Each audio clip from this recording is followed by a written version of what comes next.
Hi and welcome to Lois and Morgana Davidson Art. It's Lois here, and today I'm going to be showing you how I paint this winter snow scene. I've posted the reference photograph and the outline to my Patreon page, so if you're interested in those, go and take a look. So today I'm going to be using a limited palette of cobalt blue, lavender, Paynes grey, burnt sienna and a bit of sepia. I like to use a limited palette because it keeps things simple and harmonious, and I can mix nearly all the colours and shades and tones that I need from that limited palette. It's worthwhile practising with a limited palette and finding your own colours that you really enjoy using, that you really feel drawn to, and you'll find it much easier working with colours that you're comfortable with. So I'm going to be using Milford cold pressed watercolour paper. It's taped to my board, and my board will be at an angle of about 20 to 30 degrees when I paint.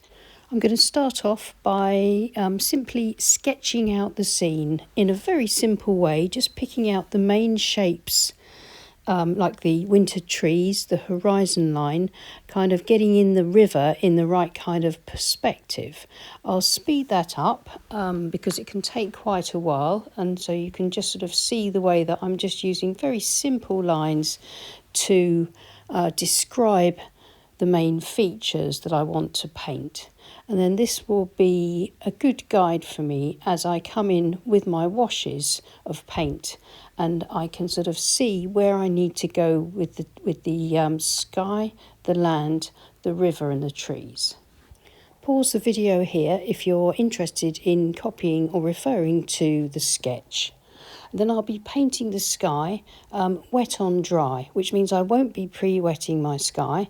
I will go straight in with the blue and the grey and try and get that sort of lovely atmosphere where we see a bit of blue sky and then the grey winter clouds looming across the horizon. And then I'll continue to get in my snow and my riverbanks and then leave it to dry at that point.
I'm using the palette knife to scrape in a few sort of reed shapes and suggestions in the foreground, just a few here and there, and then I'm going to go through the dampish paint in the sky. It's still a little bit damp, and just etch in a few paler marks while I can. And now I'm going to leave it to dry completely and then come back and continue with the painting and adding the final details.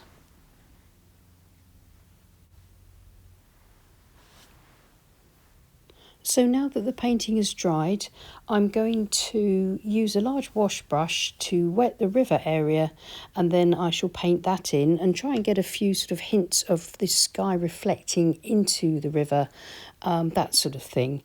And then I'll continue and swap to detail brushes and a small rigger brush and paint in the trees.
As I paint the finer branches and twigs using the rigger brush, I'm letting the paint run out on the brush so that I get faint marks and even dry brush marks towards the end, and taking the pressure off the brush gives me finer lines. So I've painted in the distant trees on the left, and I've used a paler greyer, sort of bluer grey than the foreground trees or the main trees, and I'm just going to put in a few sticks and twigs here and there, a few more reeds poking out of the snow in the foreground, and just a little bit more around these main trees over here on the right.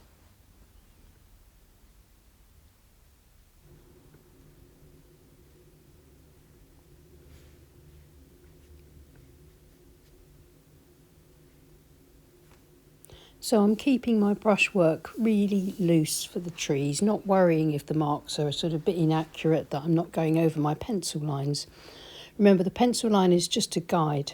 I'm working on the painting and trying to sort of fill out the trees in a way that looks the way I want them to.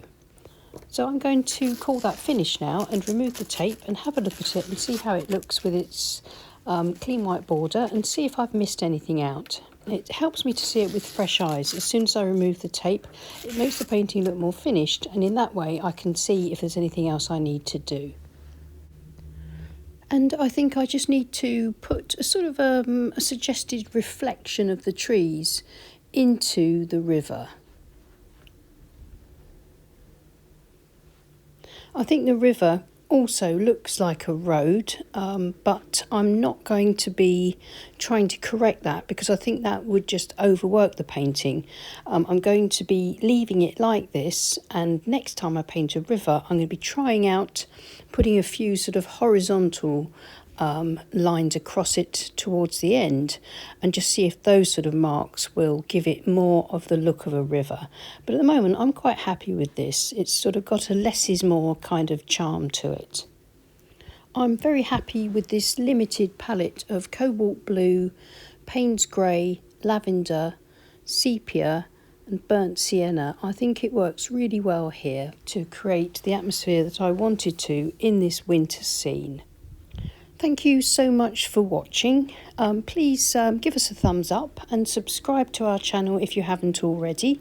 That really helps with our reach with the YouTube algorithm. And thank you so much to everyone that supports us on Patreon. We really do appreciate you. I'll see you again soon. Take care and happy painting. Bye.